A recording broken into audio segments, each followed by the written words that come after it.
हनुमान बेनीवाल आज सर्वदलीय बैठक में दिखाई दे रहे थे और हनुमान बेनीवाल कह रहे थे कि सर्वदलीय बैठक में भी वो राजस्थान के पेपर लीक के मुद्दे को जोर शोर से उठाएंगे, अरावली के मुद्दे को जोर शोर से उठाएंगे और सभी मुद्दों को जोर शोर से उठाएंगे। लाल स्वेटर में दमकते हुए नजर आ रहे हैं, इधर राजनाथ सिंह के साथ भी नजर आ रहे हैं।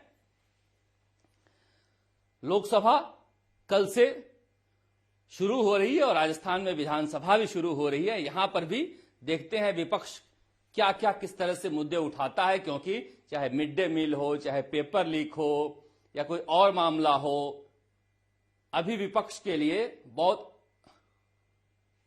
अच्छे तरीके से मुद्दे हाथ में नहीं लग रहे हैं, सिवाय कि पंचायती राज और मनरेगा के। मगर फिर भी मैं कह रहा हूं कि बीजेपी सरकार अभी तक बेरोजगारों के भरोसे पर पूरी तरह से कसौटी पर खड़ा उतरते हुए नहीं दिखाई दे रही है। जब दिनेश खोड़निया को लेकर दैनिक भास्कर खुलासा करता है तो जांच किससे होती है?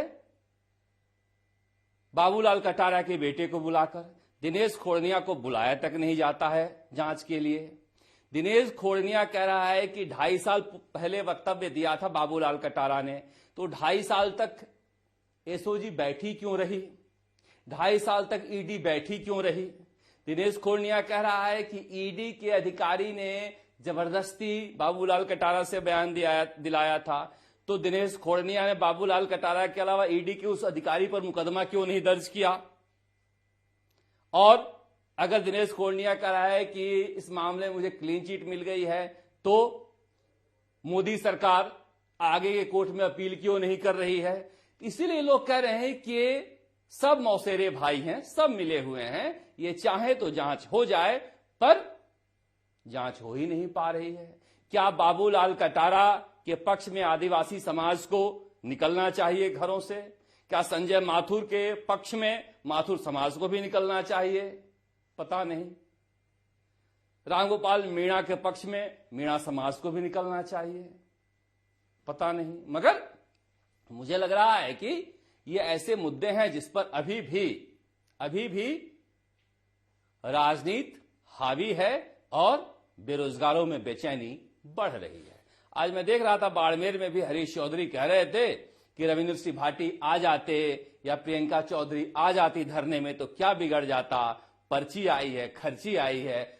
हमने कहा ना कि लोकतंत्र में राजनीति जो है हवा पानी है, वो चलते रहता है, पर इधर एक और राजनीति देश भर में हो रही है और वो यूजीसी में अनुशासन के नियमों को लेकर, कैंपस के नियमों को लेकर, जातिगत भेदभाव के नियमों को लेकर जो नए नियम बने हैं उसे लेकर आज उत्तर प्रदेश समेत कई राज्यों में हिंसक झड़पें भी हुई और खूब सारे प्रदर्शन भी हुए।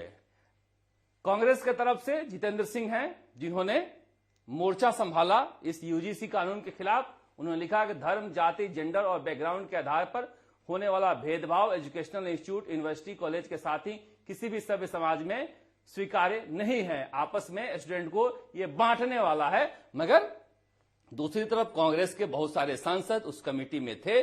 दिग्विजय सिंह भी इसके पक्ष में है, तो कांग्रेस की राय वहां बटी हुई है। बीजेपी बुरी तरह से इस मामले पर बैकफुट में है, क्योंकि कहा जा रहा है कि ये भेदभाव वाली परिभाषा है।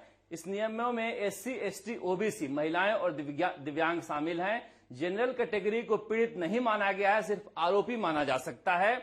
झूठी शिकायत पर सजा का कोई प्रावधान नहीं है। फर्जी या गलत शिकायत करने वालों पर कोई जुर्माना कार्रवाई नहीं होगी। 24 घंटे में कार्रवाई का नियम गलत इस्तेमाल की आशंका को बढ़ाता है। इंक्वायरी कमेटी में जनरल कैटेगरी का प्रतिनिधित्व तो नहीं है। ईओसी और इंक्वायरी कमेटी में जनरल कैटेगरी का कोई सदस्य नहीं है। इससे कमेटी के फैसले एक तरफा होने के डर हैं। कॉलेज सजा के डर से सही फैसला नहीं ले पाएंगे। नियम तोड़ने पर फ्रंट रोकने और मान्यता रद्द करने का, ग्रांट रोकने और मान्यता रद्द करने का प्रावधान है। डर के कारण कॉलेज मेरिट के आधार पर निर्णय नहीं ले पाएंगे। यूजीसी एक्ट 1956 के दायरे से बाहर होने का आरोप। विरोध करने वालों का कहना है कि यूजीसी एक्ट अकादमिक मानकों तक सीमित है। एक्ट में जातीय भेदभाव या उत्पीड़न पर सीधे नियमों को बनाने की बात नहीं है। धर्मेंद्र प्रधान आज आए थे छोटी खाटू में वो आश्वासन देते हुए नजर आए कि कोर्ट के आलोक में सब कुछ हो रहा है, अगड़ी जातियों को घबराने की जरूरत नहीं है, डरने की जरूरत नहीं है। राकेश टिकैत ने कहा है कि ओबीसी मजबूत जातियां हैं, इन्हें अगड़ी जातियों से क्या भय है, ये तो खुद ही जमींदार हैं। एक तरह से जो शंकराचार्य के पक्ष में कांग्रेस है, वो शंकराचार्य इस यूजीसी कानून के विरोध में है। एक गड़बड़ जैसी स्थिति हो गई है। जातीय टकराव में कांग्रेस इस यूजीसी कानून के खिलाफ दिखाई दे रही है, जबकि उनके सांसद उस नियम बनाने में शामिल थे, और बीजेपी बैकफुट पर दिखाई दे रही है। कहा जा रहा है कि सभी राज्यों से, राजस्थान से भी केंद्र सरकार ने यह फीडबैक मंगाया है कि जो कोर वोटर हैं अगड़ी जाति बीजेपी के, उनमें कितनी बेचैनी है, और क्या इसे देखते हुए सुप्रीम कोर्ट में कोई याचिका लगाकर बीच का रास्ता निकाला जा सकता है, क्योंकि सरकार तो बैकफुट पर आ नहीं सकती। इधर भी मरना है, उधर भी मरना है। उधर कांग्रेस में 5 जिला अध्यक्षों की पेंच फंसी हुई है, और ये 5 पहलवान बने हुए हैं, जिसमें जयपुर भी है, राजसमंद भी है, प्रतापगढ़ भी। ऐसे ऐसे जिले हैं जहां पर कांग्रेस का कोई खाता नहीं खुलने वाला है। मतलब स्थिति इतनी खराब है, वहां पर भी जिला अध्यक्ष के लिए ये लड़े जा रहे हैं। अब बताइए, 5 जिला अध्यक्ष नहीं तय कर पा रही है कांग्रेस, इतने मीटिंगों के बाद, इतने सारे फीडबैक के बाद। जो राहुल गांधी ने संगठन सृजन अभियान के तहत भेजा था, उनका फीडबैक क्या हुआ? जब आपस में इतनी लड़ाई है तो उनके फीडबैक को मान ले, कम से कम ये 5 कहने वाले तो हो जाएंगे कि 5 तो हमारे माने गए थे, मगर कोई 5 गांव भी राहुल गांधी को देने के लिए तैयार नहीं है, तो फिर ये कांग्रेसी आपस में महाभारत ही करेंगे। वैसे कल पंचायती राज को लेकर सम्मेलन है, जहां पर मनरेगा को लेकर इनको लग रहा है कि मनरेगा को लेकर जो लड़ाइयां है वो लड़ी जाए तो गांव में हमारी स्थिति मजबूत हो सकती है। उस लड़ाई को लेकर कैसे जाएंगे ये, क्योंकि फिलहाल बहुत सारी लड़ाइयों में फंसे हुए हैं, जिसमें एसआईआर भी एक बड़ा मुद्दा है। मगर फिर भी कहा जा सकता है एसआईआर के मसले पर राजस्थान में कांग्रेस के कार्यकर्ताओं ने अच्छा मुकाबला किया है। उधर वसुंधरा राजे को मैं सुन रहा था। वसुंधरा राजे जाट महिलाओं के कार्यक्रम में गई थी, और उन्होंने कहा कि महिला होने के नाते दुगना मेहनत करनी पड़ती है। मुझे आज भी दिन याद आता है कैसे भैरव सिंह शेखावत को हटाकर और सीधे पैरासूट से बैठा दिया गया था, बिना कोई मेहनत किए हुए। मगर दर्द है कि वैचारिक हिंसा भी हिंसा है, किसी को इग्नोर करना भी हिंसा है, किसी का अनदेखा करना भी हिंसा है। क्या ये हिंसा वसुंधरा राजे ने कभी किसी के साथ नहीं किया है?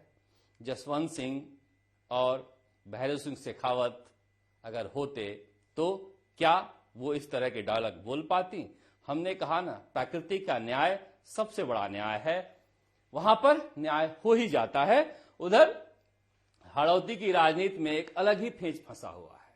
जो गुर्जर मीणा जातियों के नेता हैं वो आपस में इस तरह से भिड़े हुए हैं वोट बैंक के लिए कि समझ में नहीं आता है कि कौन किससे मुकाबला कर रहा है।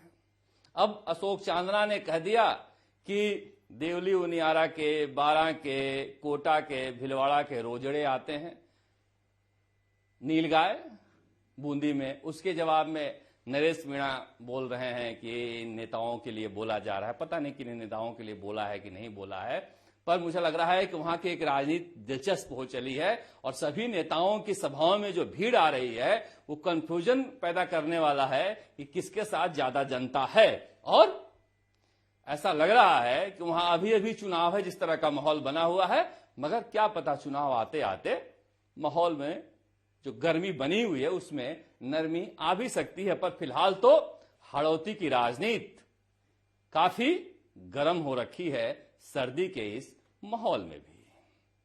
आप देखते हैं राजस्थान तक। नमस्कार, जयपुर से शरद कुमार।